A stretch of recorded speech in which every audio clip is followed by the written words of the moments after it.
when did you quit? Was that your choice? Was that your body's choice? Yeah, or was my that, body. It was a good call. was this like, hey, I can't do this blew anymore? my knee out twice in an 8-month period. So Surgery both times? Yeah. Dang. So that was it. And I was just frustrated. Yeah. My shoulder was already done, and I'd actually like tried to adjust my style to get away from my shoulder to use my feet more, and then I blew my knee out. Yeah. Did you try to go out on top? Like, I mean, you know, if you look at a career, it's like... No. I was totally fine knowing that I would never be in the top 5 again, and just trying to fight other old famous guys. Okay. And that's okay. You were fine with that. Yeah. It's fun. Yeah. You still get to go train every day. You get to compete. Yeah. And, you know, maybe when the young buck says you got more rounded in you, now you say, nope. Yeah. That was it. I don't need another one. Yeah. And so what about mentally when you quit? Was that devastating? Was that, hey, I expect, was it? It destroyed me a little bit. Yeah, okay. Can we go into your devastation a little bit? You know, I got this. Yeah. And then, so working for the UFC is like, I was very, very fortunate to get that because I didn't have anywhere to put my mental energy. Yeah. You know, and I was very like, you know, a little despondent, a little down, didn't know what to do. The other thing that helped me though, is that I had like a 2-year-old daughter, and that made me very happy. That's like the so next that was thing. like a new thing. And I was like, you know what, man, when you have that first kid, you know, you're like, it's not that important. It's just like other stuff is stupid. You know, it's like, it's not as important as this, like this and taking care of this and making sure that this thing that I've given life to or helped give life to is makes it as far as they can. That's what's important now. Right. Yeah, very much. Yeah. Being a parent, reprioritizes your life in a very that definitely way. helped. And then, you know, working for the UFC to try to be still involved in the sport I love, obviously that helped. So what do you do here at the UFC today? Man, I do all of it. All of the above. I lead in key initiatives to help improve athlete performance. That sounds like something you'd put on a resume right there. That is that's my job title. Okay. I don't know. Yeah. What does that mean? I mean, we walked around together around this facility and every single person was like, oh, there he is. Hey, hi. Like you were like the coolest guy in the room. Like, no, it's not that. It's like everybody, like I've helped all these people get the help they need, you know? So I have the weirdest job. Like I don't really do much. I'm not a dietitian. Yeah. I'm not a certified strength coach. I'm not a sports scientist. I don't have a master's in anything, let alone a doctorate. I can't do PT, but you come talk to me, you say, blah, blah, blah. I got the person for you. I can get you in touch with the right people. I get you on the schedule. I get this done. I'm a fixer. You're a fixer. Yeah. That's what like Ari was from Entourage. That was like, that was his thing. He just took care of his clients. Very, very poor. This is true. Yeah.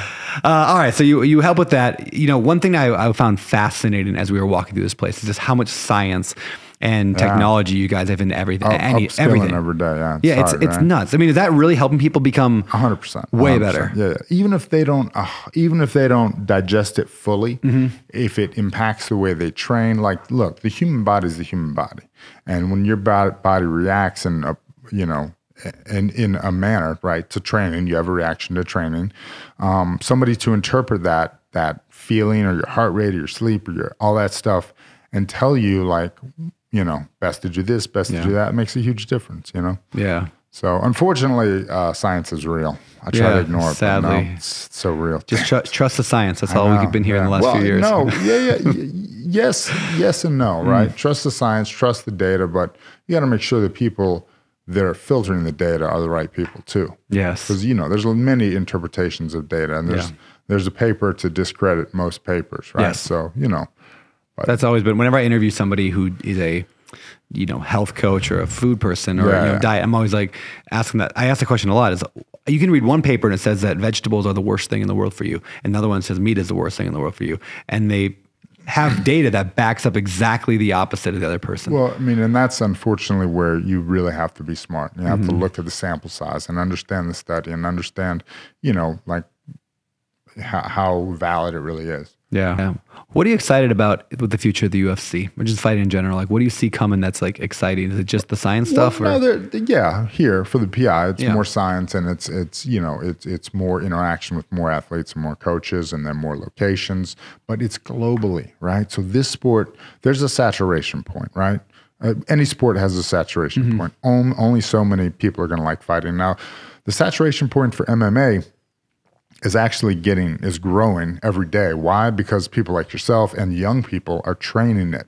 So now they're going to have an appreciation when a big fight does come on, even if it's just like, oh, wow, that's amazing. They'll know that that is amazing instead of like, why are those guys rolling around with each other? That's weird. You know, so the more people that know, the more fans. But no, internationally, like globally, it's, you know, it's a smidgen of what it could be, right?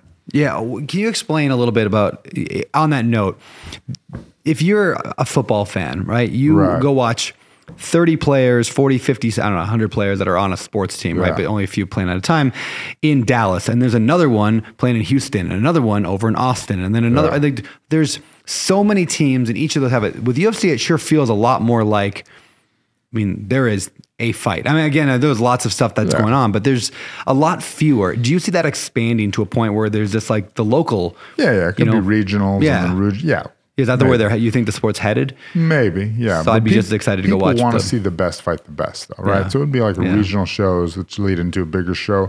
You could almost say there are like fight nights which lead into the pay-per-views, and if you're on the pay-per-view, that's what you're talking about. And then the other thing is the regionality of it, right? So you had two fighters from Mexico, you know, fighting for the belt, a fighter from Australia and Brazil, right? So, you know, you're going to start identifying with your region.